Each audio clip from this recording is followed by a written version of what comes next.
Assalamualaikum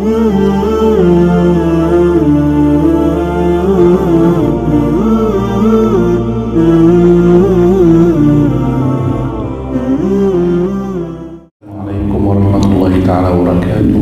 Waalaikumsalam warahmatullahi wabarakatuh. Bismillahirrahmanirrahim. Alhamdulillah wassalatu wassalamu ala Rasulillah sallallahu alaihi wasallam. Ahlan wa sahlan wa marhaban wa sahlan wa ahlan wa sahlan wa sallallahu subhanahu wa ta'ala an yaj'ala hadha al-'amala fi mizan hasanatina bi idhnillahi ta'ala. Nastakmilu qissata Bani Israil fi al-Qur'an al-Karim fi al-ayati al-thalitha wal-khamsina fi surah al-Baqarah. Assalamualaikum warahmatullahi wabarakatuh. Alhamdulillahirabbil alamin. Wassalatu wassalamu ala Rasulillah sallallahu alaihi wasallam. Pertama, Syekh memberikan kata penghormatan beliau kepada kita semua. Syekh mendoakan mudah-mudahan amal ibadah kita pada hari ini menambah mizan timbangan kebaikan kita. Insyaallah kita akan melanjutkan tafsir Al-Qur'anul Karim masih di dalam kisah Bani Israil, yaitu di surat Al-Baqarah ayat 53. Allah subhanahu wa ta'ala يقول لهم واذكروا يا بني إسرائيل يا من في عهد النبي محمد صلى الله عليه وسلم ما فعل الله عز وجل مع آبائكم. Allah subhanahu wa ta'ala mengingatkan kepada Bani Israil, yaitu Bani Israil yang ada di zaman Nabi sallallahu alaihi wasallam. Wahai Bani Israil, ingatlah apa yang telah Allah berikan kepada bapak-bapak kalian dahulu. أعطى موسى عليه السلام التوراة. Yaitu Allah memberikan kepada Musa alaihi salam kitab Taurat. ليكون فرقانا ليميز بين الحق والباطل. Untuk menjadi pembeda antara yang hak dengan yang batil. لعلكم تهتدون. يعني نزل الكتاب التوراة لهداية الناس. Yaitu diturunkan Taurat itu sebagai pemberi hidayah untuk manusia.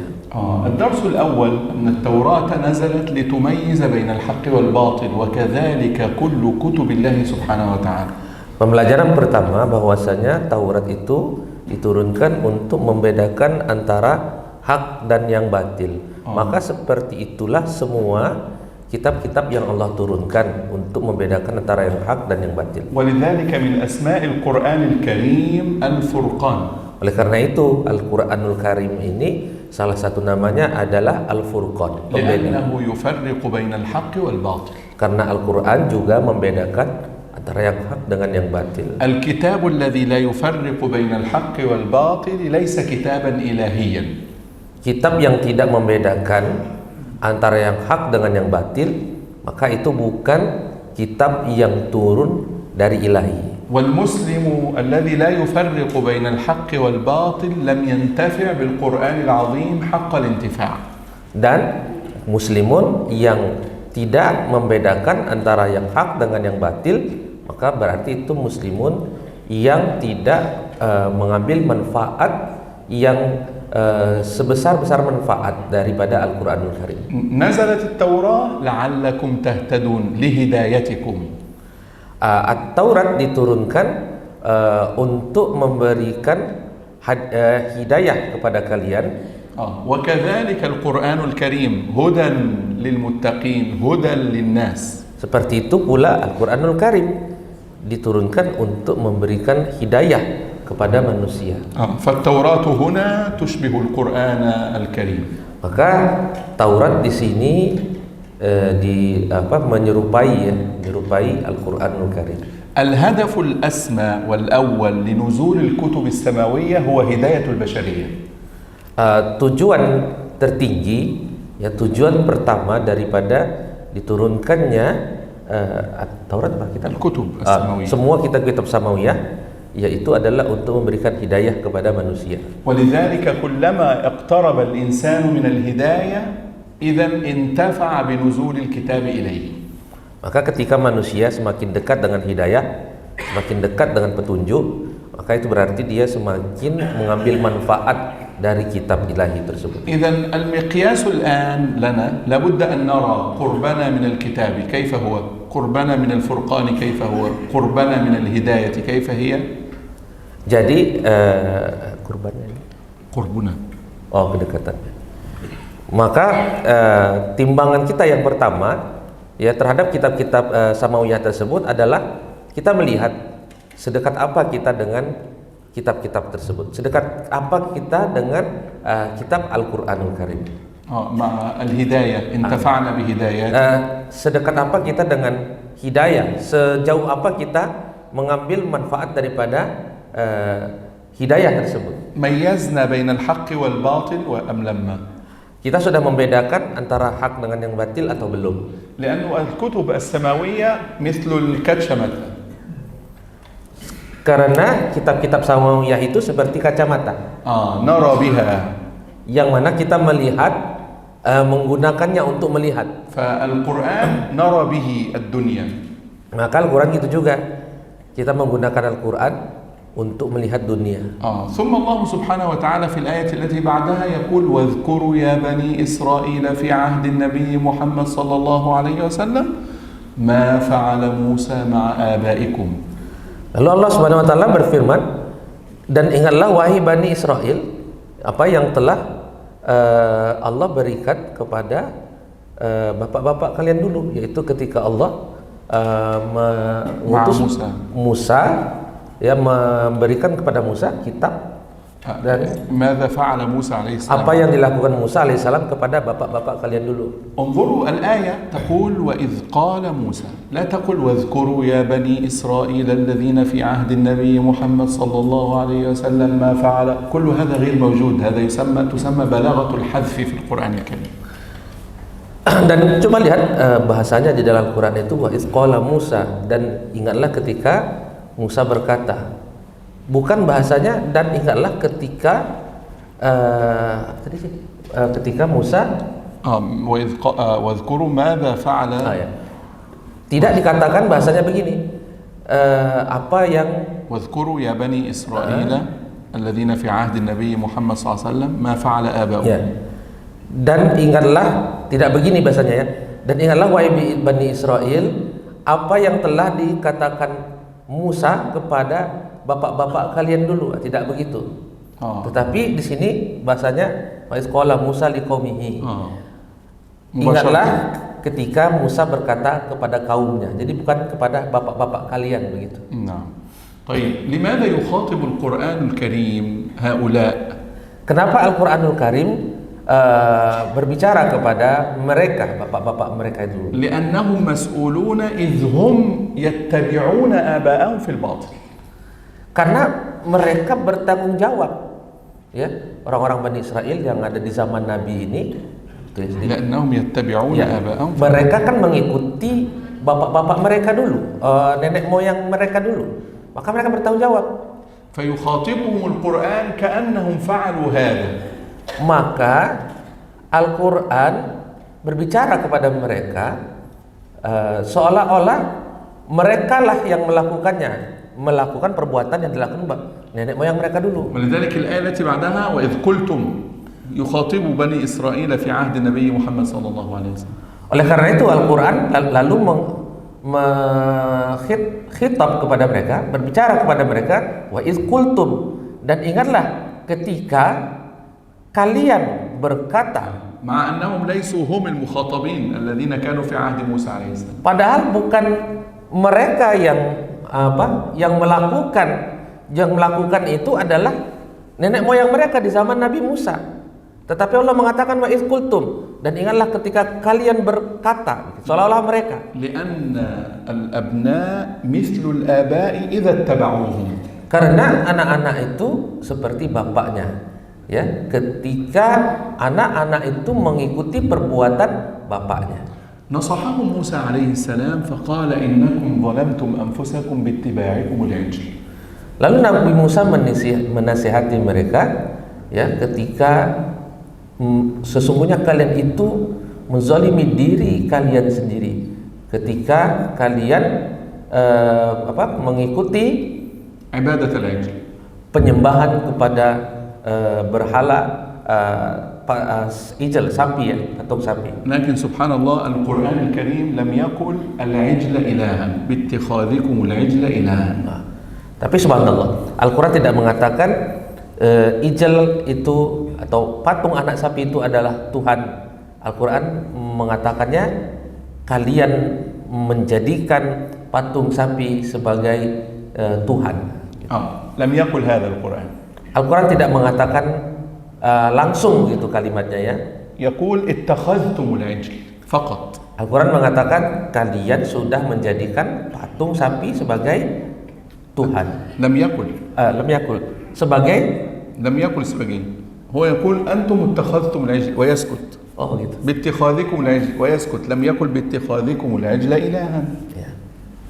Al-Quran tidak mengatakan kalian mengambil patung sapi sebagai Tuhan, tidak. Tapi Al-Quran mengatakan ittakhadtumul ijl. فقط. Kalian mengambil patung sapi, udah gitu aja. لم يقل اتخذتم العجل إلها. Sambungannya? ها؟ Ya, ma fi ziyadah? لا لم يقل هذا. Kalimat kamilah ya. العجل العبادة لم تأتي في القرآن هنا. أوكي. لأن القرآن يتعجب كيف لبشر أن يعبد عجلا. Ya. Jadi di sini tadi kalimatnya, ingatlah ketika kalian dulu mengambil patung sapi sebagai titik-titik begitu ya. Jadi didiamkan gitu, seharusnya sebagai Tuhan gitu. Tapi Al-Quran pun tidak mau menyebutkan ada kata Tuhan di situ. غير معقول أن يتخذ الإنسان عجلا إلها. Karena Al-Quran itu pun takjub dengan perbuatan mereka, karena nggak masuk akal. Nggak masuk akal bagaimana mungkin manusia bisa mengambil sebuah patung sapi sebagai Tuhan gitu. العجيب هنا أنهم أصلا ما اتخذوا حيوانا إلها بل اتخذوا ذهبا جمادا على صورة الحيوان. Pada dasarnya ya hewan kayak apa sih? يعني هم اتخذوا لم يتخذوا حيوانا عبادة بل اتخذوا جمادا أصلا. Pada dasarnya yang mereka ambil itu untuk menjadi Tuhan mereka justru bukan hewannya langsung gitu. Ya tapi kok patungnya gitu, kenapa nggak hewannya aja gitu? أصلا أن يتخذ الإنسان العاقل حيوانا لا يعقل إلها هذا عجيب. Pada dasarnya lagi sebenarnya manusia kalau udah jadiin hewan sebagai Tuhan itu sudah nggak masuk akal kan gitu. Apalagi ini menjadiin patungnya gitu sebagai Tuhannya. فهذا أعجب. Ini lebih menakjubkan lagi, aneh lagi. لذلك كانت العقوبة شديدة. Oleh karena itu hukumannya sangat keras. اقتلوا أنفسكم من عبد العجل يقتل. Hukumannya adalah kamu bunuh diri kamu sendiri. Jadi siapa yang menyembah patung sapi maka dia harus membunuh dirinya. يعني كأن الذي يطمس العقل لا ينبغي له حياة. Seolah-olah orang yang sudah menutup akalnya, sudah hilang akalnya, itu adalah orang yang sudah tidak pantas lagi mendapat kehidupan. أصلا يعني أن يعبد إنسان عجلا وجمادا هذا دليل أن عقله فيه خلل كبير.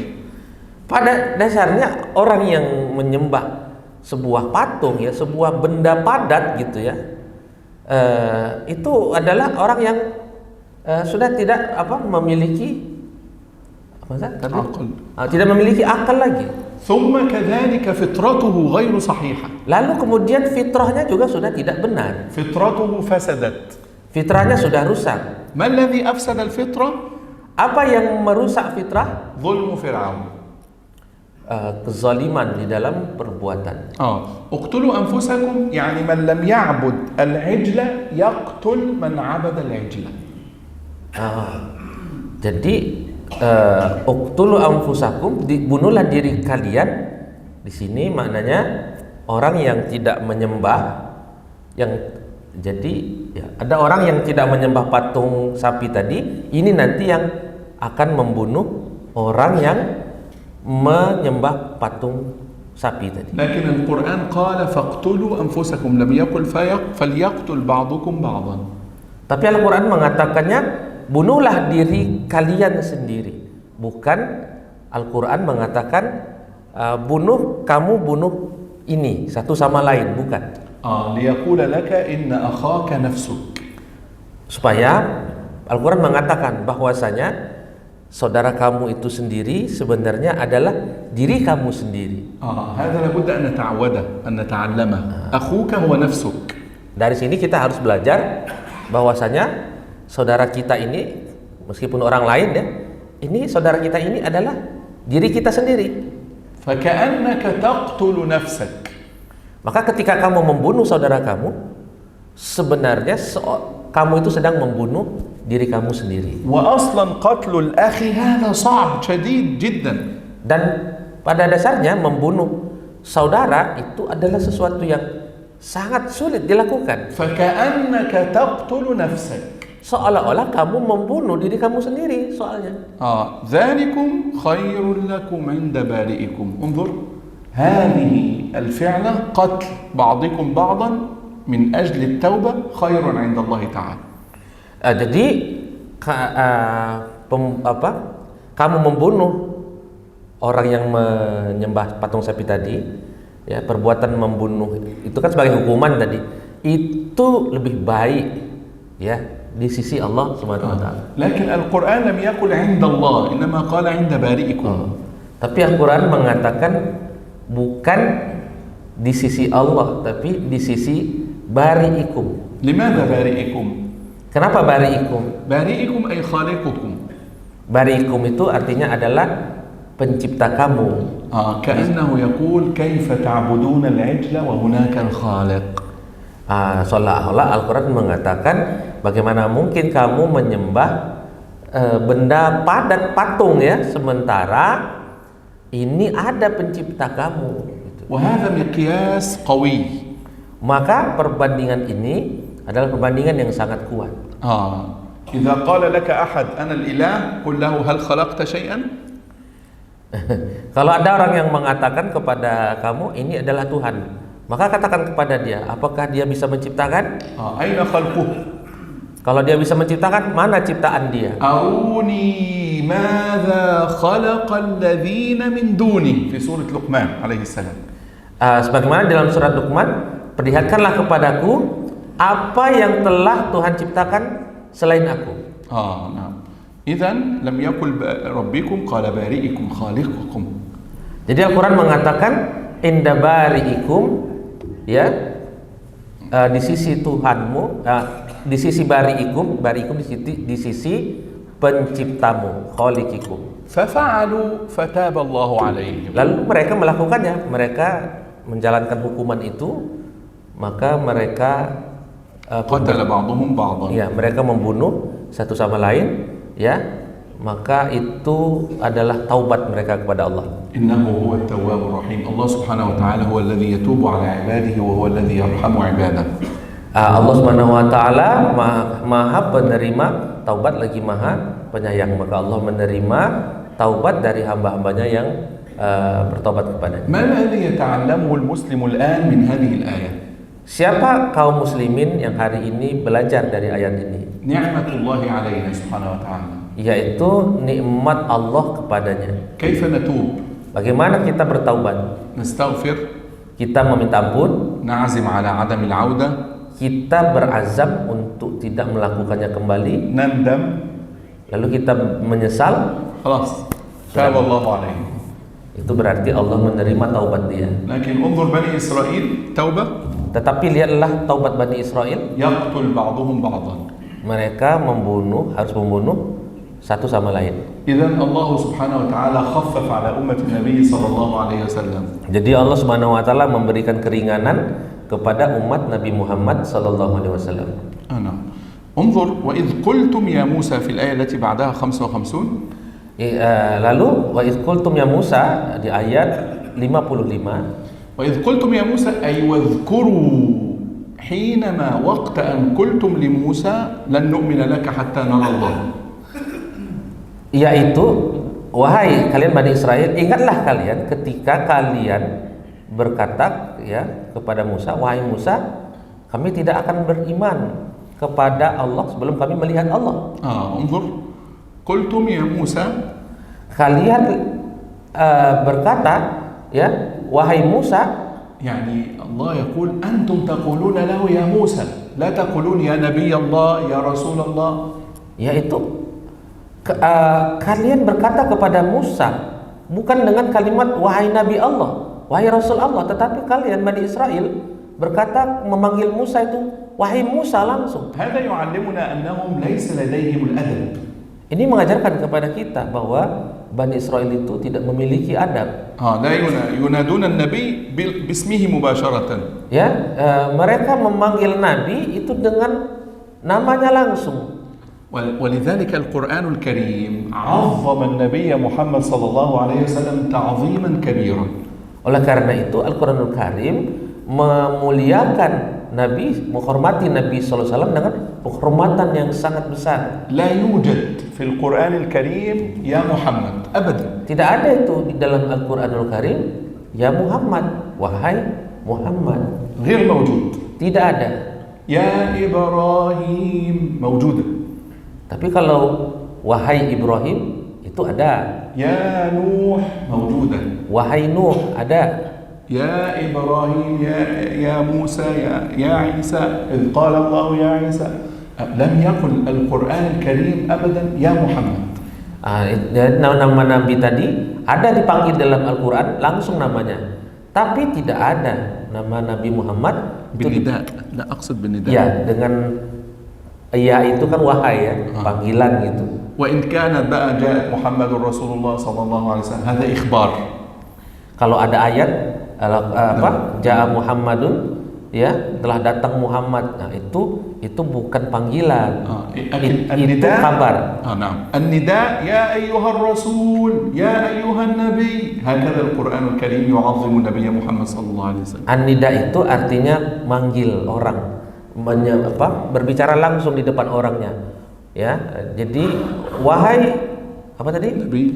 Wahai. Jadi kalau Allah manggil Rasul itu wahai Nabi, wahai Rasul. Ya, tidak ada langsung memanggil wahai Muhammad. هذا ليس معناه التقليل من الأنبياء الآخرين.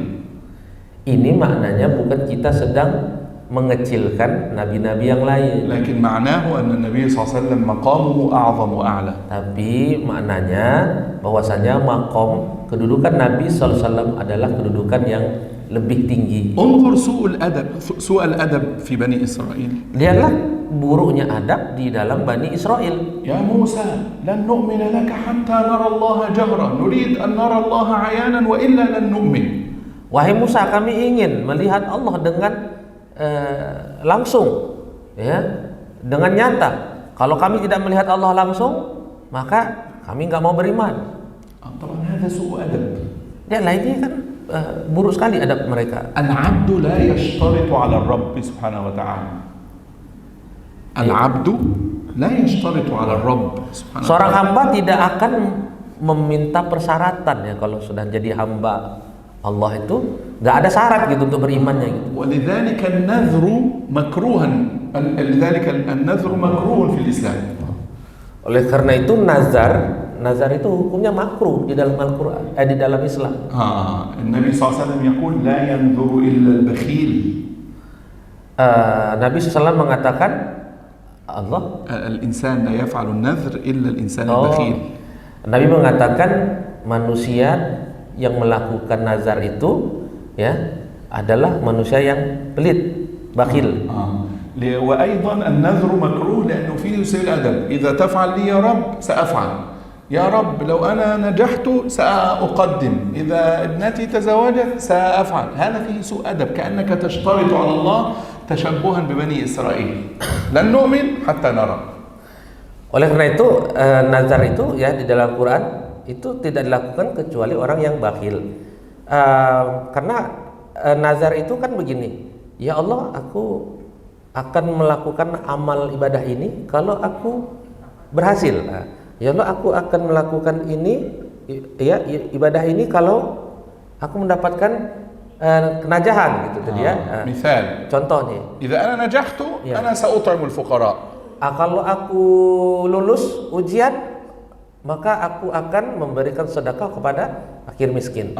هذا فيه سوء أدب مع الله سبحانه وتعالى. Ini ada suul adab ya, adab yang buruk kepada Allah Subhanahu wa taala, karena kita baru melakukan amal ibadah kalau syaratnya terpenuhi. هنا تشبه ببني إسرائيل هذا. Itu sama dengan kita tasabuh, menyerupai, mencontoh Bani Israel. لن نؤمن حتى نرى.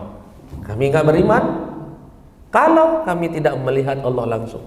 طبعا النذر من نذر في الحق أو في المباح أو في المستحب فليوفي وإن كان النذر مكروها. Tapi ya kalau dia sudah bernazar di dalam hal yang halal, di dalam hal yang mubah, di dalam hal yang sunnah, ya, nazar melakukan yang sunnah gitu ya, maka dia harus melakukan nazarnya itu. هنا مشكلة كبيرة في بني إسرائيل. Jadi di sini ada masalah besar di dalam Bani Israel ini. من الذي قال لموسى لن نؤمن لك حتى نرى الله؟ Siapa itu yang tadi mengatakan, wahai Musa, kami tidak akan beriman kepada Allah sebelum kami melihat Allah langsung? هؤلاء 70 نفرا اختارهم موسى لملاقاة الله. Mereka ada 70 orang ya, akhirnya dipilih Nabi Musa alaihissalam untuk melihat Allah, لملاقاة الله. untuk berjumpa dengan Allah. يعني انظر موسى عليه السلام أمره الله أن يذهب بعد 30 يوما في مكان معين حتى يخاطبه الله سبحانه وتعالى.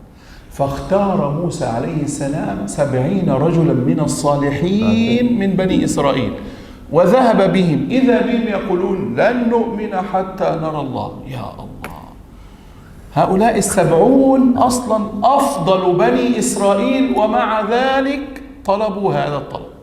Jadi ceritanya begini, kan Nabi Musa itu kan diperintah Allah untuk menerima wahyu selama berapa hari sini? 30 hari. Selama 30 hari kan begitu. ووعدنا موسى 30 ليلا وأتممناها ب10 فتم ميقات ربي 40 ليلة. Untuk pergi ke suatu tempat, maka Nabi Musa ini memilih 70 orang dari umatnya ini semua, dipilihnya 70 orang untuk ikut beliau untuk memenuhi panggilan Allah tadi ya.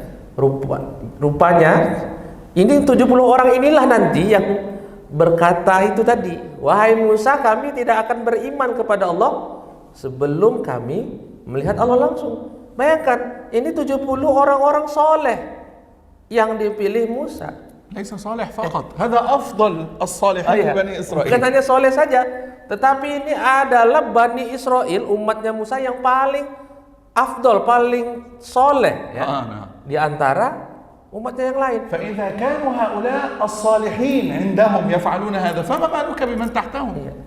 Kalaulah ini orang-orang solehnya Bani Israel berbuat seperti itu ya, kami tidak akan beriman sebelum melihat Allah langsung, kan begitu. Ini bagaimana yang di bawah-bawahnya ini? هذا دليل على أن بني إسرائيل سوء الأدب يعني من أولهم إلى آخرهم إلا من رحم الله. مشكلة. Ini dalil bahwasanya Bani Israel itu adabnya memang buruk ya, dari awal hingga akhir ya. Kecuali illa man rahimah, kecuali yang dirahmati Allah. Idzan mazala يعني أكيد يعني في لا نقصد الآن يعني لكن في كل زمان موجود. في عهد الأنبياء الصالحين. Jadi saya tanya, jadi masih ada sih Bani Israel yang bagus gitu kan? لكن ليس الآن. Laman rahimah Rabbi tadi kan? ليس الآن يعني في عهد موسى. Tapi nggak sekarang kata saya. Di masa Nabi Musa ya ada yang ini masih ada. لماذا ليس الآن؟ Kenapa bukan sekarang? لأنه لا يوجد إنسان يسمع بالنبي صلى الله عليه وسلم ولا يؤمن به فيسمى صالحا. هذا ليس صالحا. Ya karena nggak ada orang yang soleh kalau dia tidak mau mengikuti Rasulullah Sallallahu Alaihi Wasallam. Kan sudah jelas Rasul sekarang kan Muhammad Sallallahu Alaihi Wasallam. Tapi kalau mereka tidak mau mengikut Nabi itu bukan orang soleh. لكن عنده معاني الإنسانية نعم موجود يدافع من أجل إخواننا وهو يهودي ويعيش في أمريكا يقول اتركوا الفلسطينيين هذا إنسان لكن ليس صالحا. Tapi mereka masih ada yang bagus dalam arti mempunyai nilai-nilai kemanusiaan seperti orang-orang Yahudi yang membela Palestina, ya itu ada yang mereka hidup di Amerika, yang hidup di mana gitu, mereka membela Palestina, nah itu ada, tetapi itu nilai-nilai kemanusiaan itu tetap ada. La naqul salihan. Tapi kita tidak menyebut mereka orang soleh lah. Orang soleh ya harus ikut Nabi Muhammad sallallahu alaihi wasallam. فأخذتكم الصاعقة نزلت عليهم النار من السماء فأكلتهم نسأل الله السلامة ماتوا جميعا 70 رجلا. Masya Allah. Lalu turun api dari langit ya, fakhadhathumus sa'iqah itu turun api dari langit, berarti petir sih dia. Apa? نزلت النار أكلتهم خلاص ماتوا جميعا. نعم. ليست هذا الصاعقة نار. في المطر هذا. لا ليس بعد البرق لا ليس. Barq. Oh bukan petir rupanya. Jadi api turun dari langit itu menyambar, yang memakan 70 orang ini, ya. Lalu mati 70 orang itu. كلهم يرون النار تنزل من السماء تأكل بعضهم وهكذا. Mereka melihat api turun dari langit, lalu api itu memakan 70 orang ini, mati semua. حتى يتعظوا يتأدبوا. Supaya ya mereka mengerti, belajar adab ya. ثم الله سبحانه وتعالى يقول ثم بعثناكم من بعد موتكم. Lalu Allah Subhanahu wa taala mengatakan, kemudian ba'atsnakum, kami mengutus kamu setelah kematian. هذا هو البعث الأول في القرآن الكريم. Ini adalah pengutusan pertama di dalam Al-Qur'anul Karim. رجل يموت ثم يحيى مرة أخرى في الدنيا هذا موجود في القرآن الكريم.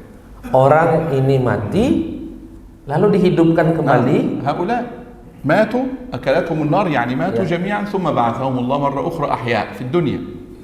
Ya 70 orang ini tadi mati lalu dihidupkan kembali. Ini adalah kali pertama yang terjadi ya di dalam Al-Qur'anul Karim. ستأتي قصة البقرة.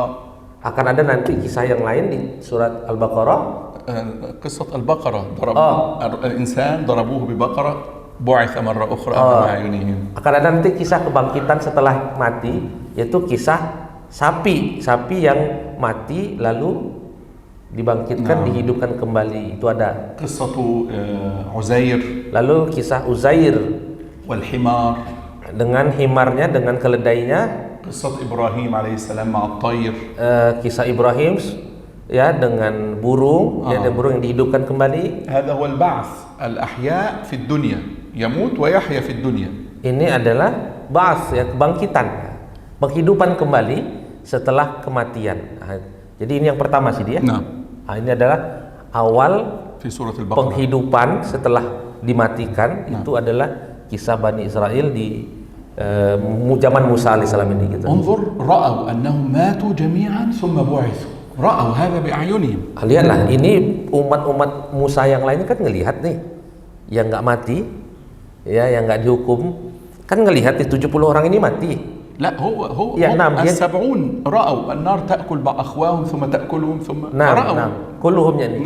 Semua mereka ini yang melihat, yang 70 orang ini juga melihat bahwa api turun memakan mereka, mati mereka satu sama lain, lalu mereka dibangkitkan, dihidupkan kembali. Allah Subhanahu wa taala yaqul la'allakum tashkurun. Tata'allamu ad-dars hadha litashkuruhu subhanahu wa ta'ala. Lalu Allah mengatakan la'allakum tashkurun, agar kalian itu bersyukur. Jadi al-hayatu ni'mah min Allah. Jadi kehidupan itu adalah nikmat dari Allah. Fa idza mata al-insanu fa khasira katsiran tab'an.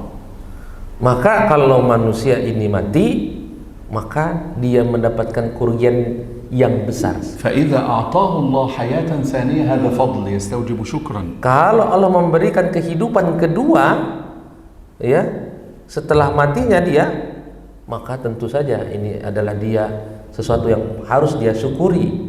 لأنها فرصة للأعمال الصالحة. Karena itu adalah kesempatan untuk melakukan amal soleh. ولذلك أفضل الناس عند الله من طال عمره لكن بشرط يحسن عمله.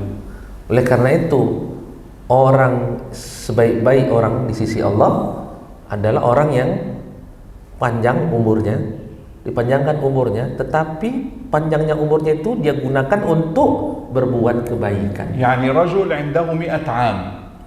Yaitu orang yang عنده 110 عام مثلا. misal ada orang yang umurnya 100 tahun. ada? Sini ada? Ada nggak di sini yang 100 tahun? belum? masih muda semua Masya Allah. masih muda, qarib Insya Allah Masya Allah. طيب رجل عنده 100 عام. Ada orang misalkan umurnya 100 tahun. لكنه يتعبد إلى الله سبحانه وتعالى. Tapi dia itu selalu ibadah kepada Allah. ما زال يأتي للمسجد. Dia selalu pergi ke masjid. هذا أفضل منا جميعا. Ini adalah orang yang paling mulia dibandingkan kita semua. لماذا؟ Kenapa? لأنه عبد الله عمرا طويلا. Karena dia sudah menyembah Allah dalam umur yang lebih panjang. لذلك من حسن عمله يطول عمره بشرط أن يحسن عمله. Ya, oleh karena itu kalau أفضل الناس. sebaik-baik orang syaratnya, ya orang yang paling baik di sisi Allah adalah orang yang sudahlah panjang umurnya, lalu panjangnya umurnya ini dia gunakan untuk beribadah kepada Allah. لأنه إذا مات الإنسان انقطعت أعماله. Karena kalau manusia ini sudah mati, maka terputus amalnya. ولذلك دائما نفكر إذا متنا لابد أن يكون هناك أعمال مستمرة، صدقة جارية، علم ينتفع به، ولد صالح. Oleh karena itu kita harus berpikir, mencari kalau kita udah mati apa nih amal yang bisa terus berkelanjutan menjadi jariah, mengalir pahalanya untuk kita terus. ثم الله سبحانه وتعالى يقول وظللنا عليكم الغمام. انظر بنو إسرائيل دخلوا في الصحراء. Lalu Allah SWT berfirman wazallalna alaikumul ghamam. Dan lihatlah ketika Bani Israel itu ketika berjalan di atas padang pasir 40 عاما selama 40 tahun يتيهون في الأرض. mereka itu bingung, mereka itu apa? في الصحراء. Kesasar ya. Kesasar di tengah padang pasir. يعني انظر عاشوا في الصحراء 40 عاما. Mereka hidup di padang pasir selama 40 tahun. 40 عاما في الصحراء. طيب الشمس حارة جدا. Ada umat Musa. نعم. Ya, Umat Nabi Musa tadi. الذين نعم Ya. هؤلاء. Ya, mereka hidup 40 tahun itu padang pasir panas ya. Terus فماذا فعل الله عز وجل؟ maka apa yang Allah lakukan kepada جعل mereka? السحاب فوقهم. Allah selalu mengiringi mereka, membuat itu awan. Awan selalu mengiringi, melindungi mereka. هذه نعمة Ini nikmat تستوجب شكرا. yang harus disyukuri. أنت تمشي في الصحراء الجو حار تجد سحابة فوق رأسك. هذه نعمة. Kamu kalau jalan sedang panas gitu, terik di atas rupanya ada awan tuh mengitari kamu, maka itu nikmat kan gitu. Itu harus disyukuri. انظر 40 عاما هذه النعمة ملازمة لهم. Lihat, ini 40 tahun awan itu mengikuti mereka. يمشي هنا Mereka pergi ke situ, تجد السحابة تأتي فوقهم. maka mereka mendapati awan selalu ada di atas mereka. يمشي هنا تجد السحابة تتحول من هنا إلى هنا. Mereka jalan ke sana, lagi-lagi mereka mendapati awan terus mengikuti mereka. هؤلاء رأوا نعم كثيرا ومع ذلك ما آمنوا الإيمان الحقيقي. Mereka apa sih? رأوا نعم. نظروا الإيمان الآيات الكثيرة ثم لم يهتدوا. Mereka adalah kaum yang melihat banyak sekali nikmat yang diberikan kepada mereka, tetapi di saat bersamaan mereka adalah kaum yang tidak mau beriman. رأوا كذلك آيات كل هذه آيات معجزات. Mereka juga melihat ayat, melihat tanda-tanda kebesaran Allah. Mereka melihat mukjizat. نعم لذلك الآيات لا تهدي القلوب الجاحدة. Oleh karena itu, ayat tanda-tanda ini tidak akan memberikan petunjuk kepada orang yang bodoh. تعرفون أهل مكة Kamu tahu penduduk Makkah? قالوا محمد كذاب صلى الله عليه وسلم. Mereka berkata, Muhammad itu pembohong. شاعر. Muhammad itu syair. ساحر. Muhammad itu ahli syair. Muhammad itu penyihir. قالوا عليه كثيرا. Mereka mengatakan apapun kepada Muhammad. طيب تريدون أن تصدقوا محمدا صلى الله عليه وسلم؟ Baik. يا أهل مكة. Kamu ingin apa? تصديق. Kamu ingin apa? تعرفون صدقه؟ Kamu ingin mengetahui kebenaran Muhammad, kejujuran Muhammad? Kamu ingin apa? Melihat kebenaran Muhammad? ماذا تريدون؟ Atau apa yang kamu inginkan? إذا تريدون أن تعرفوا أنه رسول ماذا تريدون منه يفعل؟ Kalau kamu ingin membuktikan bahwa dia ini Rasul, kamu maunya apa? ما المعجزة التي تريدون؟ Kamu mau mukjizat apa dari Muhammad? قالوا خلاص نريد القمر هذا ينشق نصفين. Mereka mengatakan, udah kami pingin bulan ini terbelah. فماذا فعل؟ Maka apa yang dilakukan Nabi? اقتربت الساعة وانشق القمر. خلاص انشق القمر، ذهب جزء من القمر على هذا الجبل وجزء من هذا القمر على الجبل الثاني ووقف أهل مكة. عجيب. Lalu ya, Allah Subhanahu wa taala ja'al al-qamar yanshaq. ya Allah Subhanahu wa taala akhirnya membelah bulan itu, ya. Membelah bulan lalu menjadikan bulan ini di satu gunung ini, di atas gunung sini, di satu bulan lagi belahannya itu di gunung yang sini. Jadi orang-orang Mekah itu terpelongo ya. Hal amanu? Udah begitu? La. Mereka beriman nggak? La. Tidak juga beriman. Lam yu'minu. Mereka tidak beriman. Ta'rifuna madza qalu? Kamu tahu apa yang dikatakan orang-orang Mekah itu? Sihr Muhammad hadza kabir. Mereka mengatakan sihir Muhammad luar biasa. Allahu akbar. Yani hatta law ja'at kullu al-ayat lan yu'minu. Bahkan kalaupun didatangkan kepada mereka semua mukjizat, semua tanda-tanda kebesaran, mereka tetap tidak akan beriman. فهؤلاء رأوا معجزات كثيرة بنو إسرائيل ومع ذلك كما ترى. Ini Bani Israel tadi begitu. Mereka sudah melihat banyak sekali mukjizat. Mereka sudah melihat banyak sekali tanda-tanda, tapi mereka tetap tidak mau beriman. إذن الآيات المعجزات لا تهدي القلوب الجاحدة. Jadi ayat-ayat, tanda-tanda kebesaran Allah, mukjizat ya, itu tidak akan memberi petunjuk kepada orang-orang yang memang orang bodoh. لذلك الله سبحانه وتعالى يقول ظللنا عليكم الغمام وأنزلنا عليكم المن والسلوى انظر ينزل إليهم من السماء الشراب مثل العسل والطعام مثل الحمام اسمه السمان. Lihatlah, lalu Allah menurunkan juga kepada mereka itu minuman dari langit ya. Ya, kalau mereka itu minumannya dari langit, itu namanya langsung dari langit. مثل العسل المن. Diberikan ke mulut mereka itu. يعني المشروب ليس ماء. انظر لا يشرب الماء. يشرب عسل. Asal ya.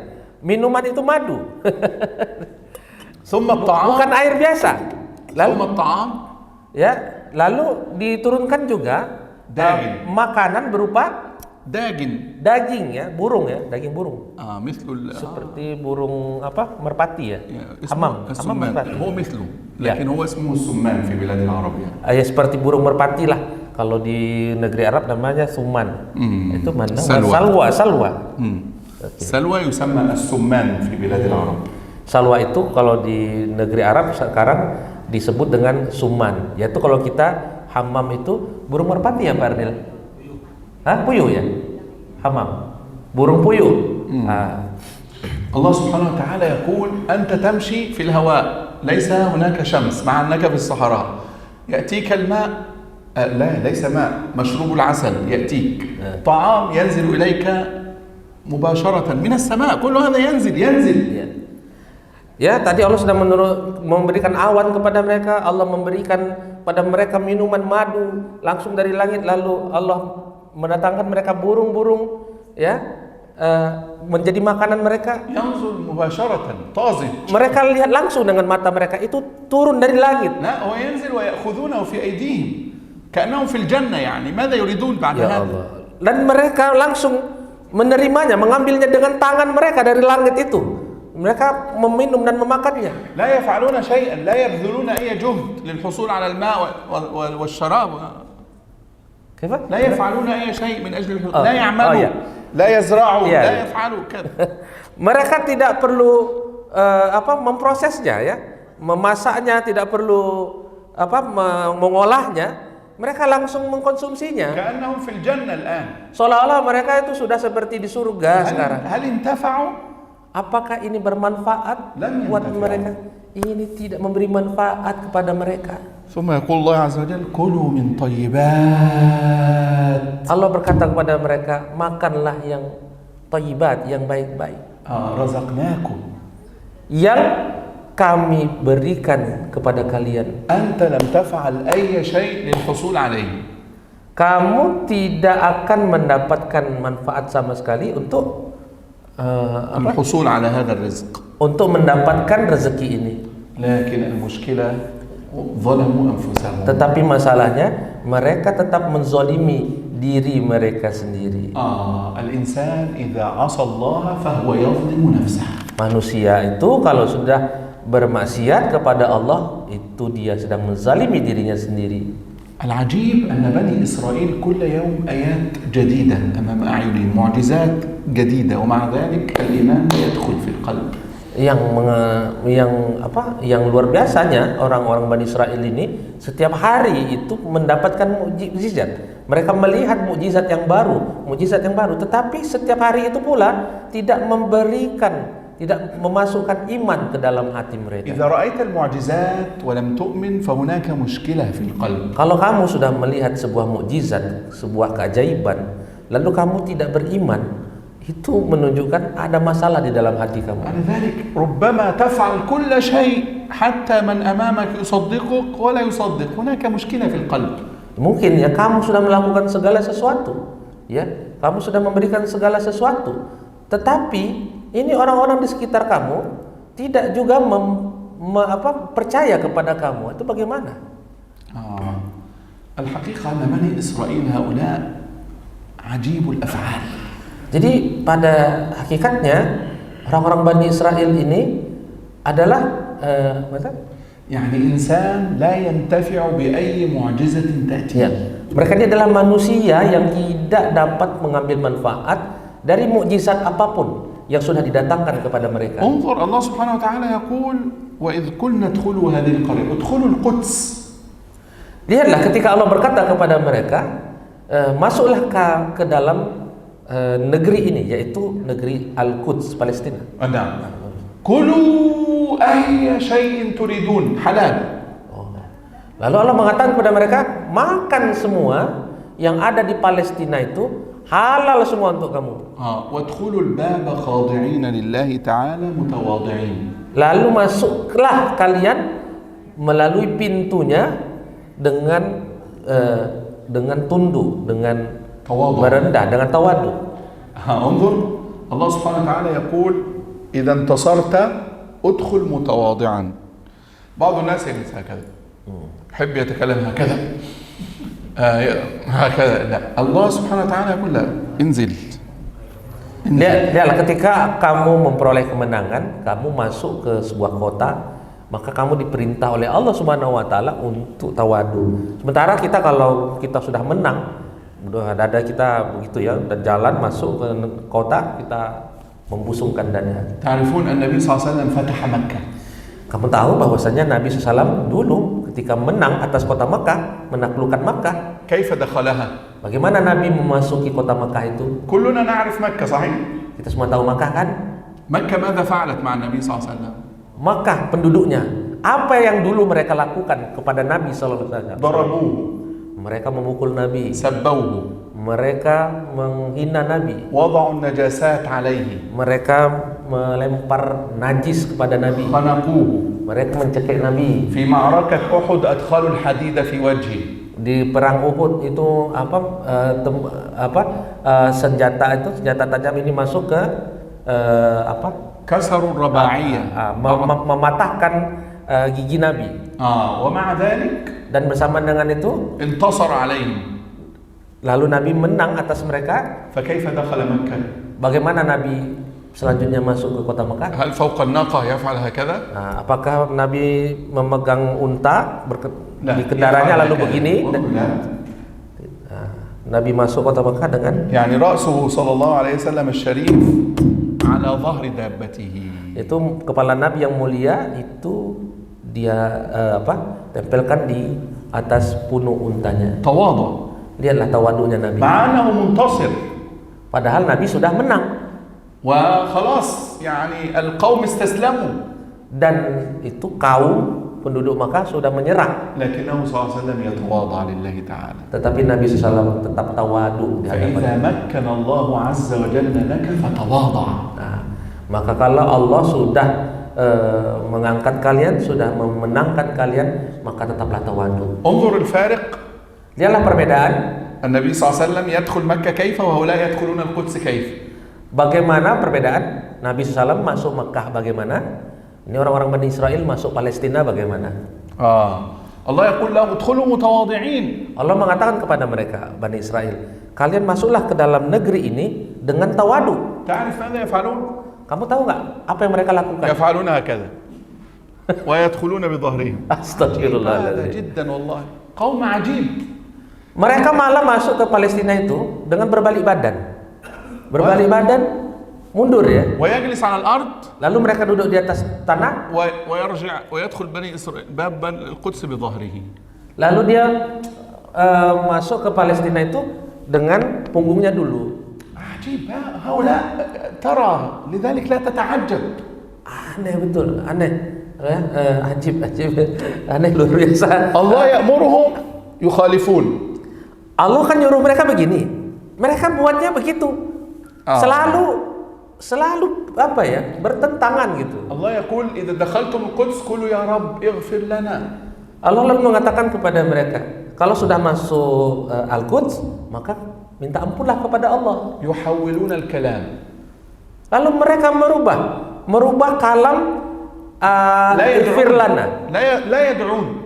Mereka tidak meminta ampun kepada Allah. يقولون الآية تقول مثلا حطة يعني احطط عنا امسح عنا خطايانا اغفر لنا. يقولون حنطة في شجرة جزء. يغيرون كل شيء يبدلون يحرفون. Allah kan menyuruh mereka waqulu hittah. Hittah itu artinya astagfirullah gitu. Gitulah dia. Nah, حط عنا اغفر لنا ذنوبنا. Hutta anna itu artinya hittah. Hittah itu minta ampun. Kalau kita sekarang astagfirullah lah. Tapi mereka rubah hittah itu menjadi hintah. يغيرون Makin main dia. Hintah itu nama makanan di sini. Nah. Hintah apa? نعم شيء في شجرة. Oh ya, apa? شيء في شجرة. Iya, apa benih biji pohon. Biji pohon, hintah. Jadi mereka kan disuruh mengucap hittah, minta ampun. Kalau kita sekarang astagfirullah. Mereka rubah hintah. فبدل الذين ظلموا قولا غير الذي قيل لهم.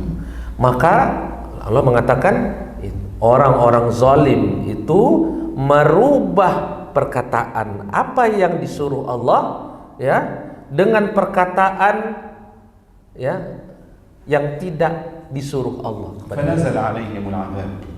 Maka turunlah ada azab kepada mereka. لذلك سننهي. Oleh karena itu kita akan mengakhiri. لكن نتعلم من هذا. Tapi kita belajar dari sini. لا نغير أحكام الله عز وجل. Kita tidak akan merubah hukum Allah Taala. ينبغي على الناس أن يبينوا شريعة الله كما هي. Manusia harus menjelaskan bagaimana hukum Allah sebagaimana mestinya. حتى لا يكونوا مثل بني إسرائيل. Supaya kita tidak menjadi seperti Bani Israel. والله أعلم وصلى الله على نبينا وسلم. سبحانك اللهم وبحمدك نشهد أن لا إله إلا أنت.